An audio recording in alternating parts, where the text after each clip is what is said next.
for green beans, the prescribed blanching time is 3 minutes in the boiling water. And then into the ice water, you leave them in the ice water as long.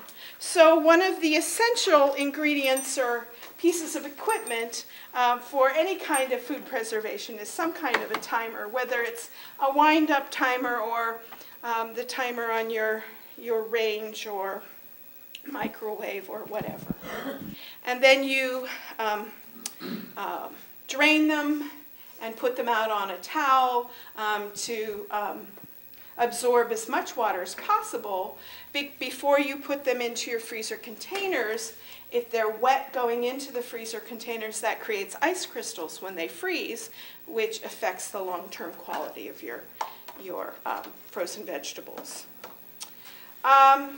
Frozen fruits don't require blanching, but you do the same process to remove the skins. That's pretty much all that's involved with freezing.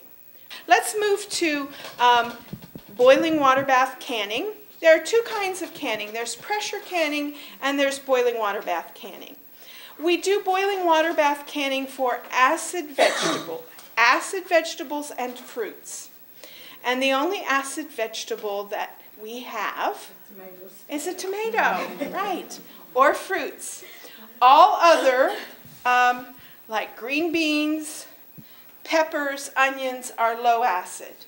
They are the kind of foods that can indeed have the fearful botulism because they are low acid. We need to can those in a pressure canner because adding pressure to boiling water raises the temperature of boiling water from 212 to 240, which is the correct temperature to destroy the spores that botulism generate. And so we turn to boiling water bath canning, which is all fruits and tomatoes. Now, one of the great things that people love to do is salsa. And if you have the best salsa recipe in the world that your family loves, you're going to have to find a new recipe, because if you're going to can it, you need a canning recipe. Tomatoes on their own are acid, although knowing all the hybrids, there are a wide variety of acidities. So if you're going to can tomatoes, tomato juice, USDA Extension Service recommends adding added acid to make sure that they're acidic enough to do in your boiling water bath canner. But you take your acidic tomatoes and you add low acid onions to them, low acid garlic, low acid jalapeno peppers. You need to add acid to make sure that they're acidic enough to can in your pressure canner or in your boiling water bath canner. And so that's in the form of a recipe would call for vinegar, and it may specify cider vinegar, or it can specify white vinegar. If it doesn't say, either one is fine as long as it's 5% acidity, which you'll find on the label, which means flavored vinegars may not meet that criteria. Okay, so don't try to can with tarragon vinegar or herb vinegars that you may find in the gourmet section of your grocery store.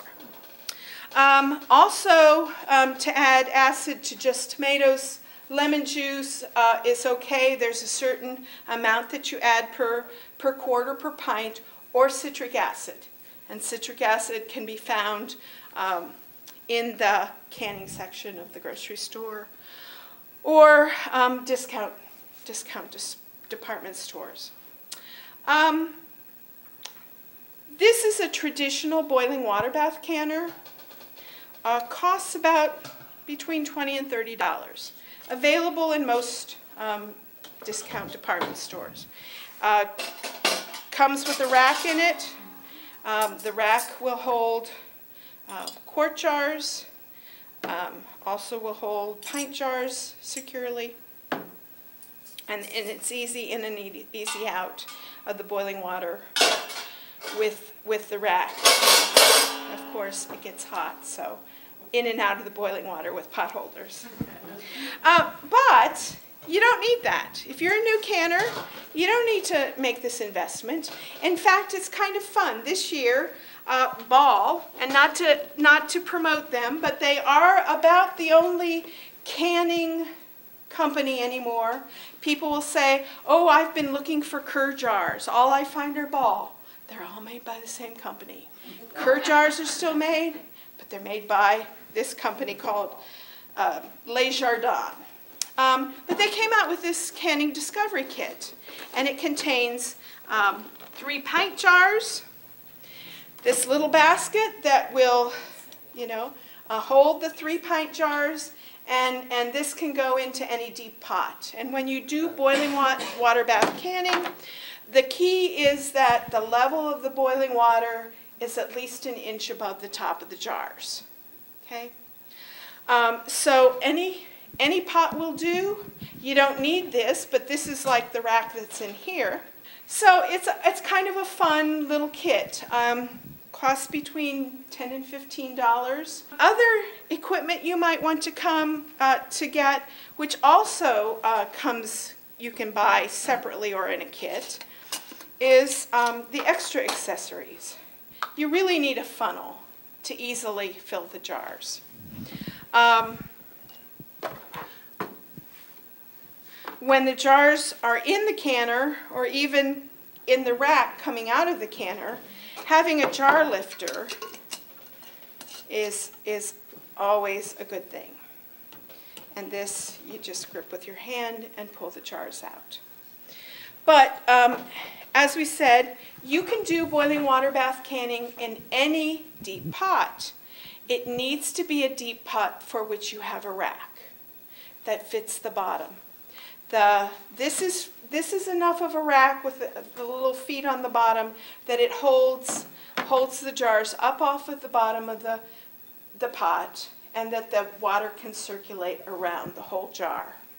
Some people might be inclined to say, well, this isn't a deep enough pot for pint jars, but it might be for jelly jars or half-pint jars. I didn't have any of those to test out. But I don't have a rack for that, so maybe I'm going to put a dish towel on the bottom. No, that doesn't allow the water to circulate underneath. You need a separate rack. Let me tell you that lids are single use. You don't recycle them, reuse them next year. When you've opened this jar of salsa, you might as well throw it away, unless you don't use the whole jar, then it becomes the storage lid. And it is good to buy new lids every year. Okay, process.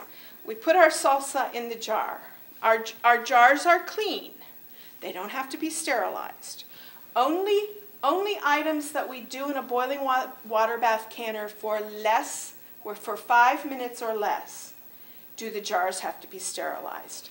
If they're going to be in the boiling water bath canner for 10 minutes or 15 minutes, they just have to be clean. Run them through the dishwasher, wash them by hand, turn them upside down on your dish rack, just let them there till you're ready to use them.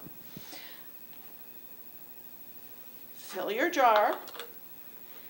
Every canning recipe will tell you to leave so much headspace. You might want to measure that. Is it a 1/2 inch? Is it 3/4 of an inch? Is an inch? Where does that fall? You fill it that far. Okay. And then when you have it filled, you take a damp cloth and wipe the rim, because any debris on the rim will interfere with the sealing. You have your jar lids in a shallow pan of simmering water, because you need to get this sealant soft. And then you need this little guy. This is a little magnet that very easily gets it out of that boiling water. And then you put that. It's part of this kit with the jar lifter and the funnel and whatever. And the kits cost about $10. Okay? And then, before we did that, oops, the reason for the plastic knife. When we fill the jar, we may have caught some air bubbles in the bottom, which will affect our canning time. So before we put the lid on, we run our knife down the side. Must be a plastic knife. Why? A butter knife or a paring knife can chip the inside of the jar. You don't want glass shards in your salsa. So a plastic knife does it. Thank you very much. Okay, and then you put your lid on out of the simmering water. You put the ring on, and you hope that it screws down properly.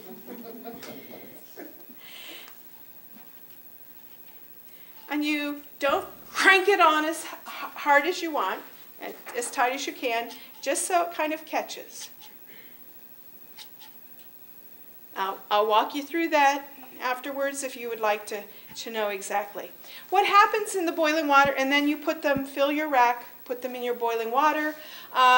You have to guess, you're going to add jars to the boiling water. How far is that water going to come up so that it's at least an inch over the top of the jars? So what you want to have is another pan of boiling water so you can pour it in, so it doesn't take a long time if you've miscalculated.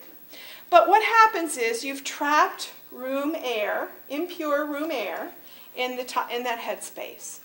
During the boiling water bath canning process, this lid, will lift up a little bit, and the force of the air being expelled will be greater than the force of the water wanting to come in.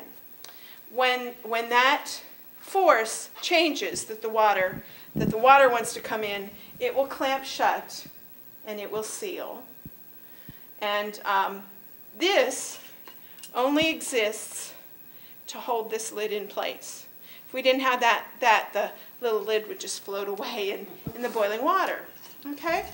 So then when you put them in, you wait for the water to come back to a boil, and then you start to count your time. With salsa, it's generally about 15 minutes. When the 15 minutes has elapsed, remember, you're going to have a ding. You can take your rack out, or you can lift the jars out with the jar lifter. I generally, at this point, have a towel on my counter and lift the jars out onto the towel.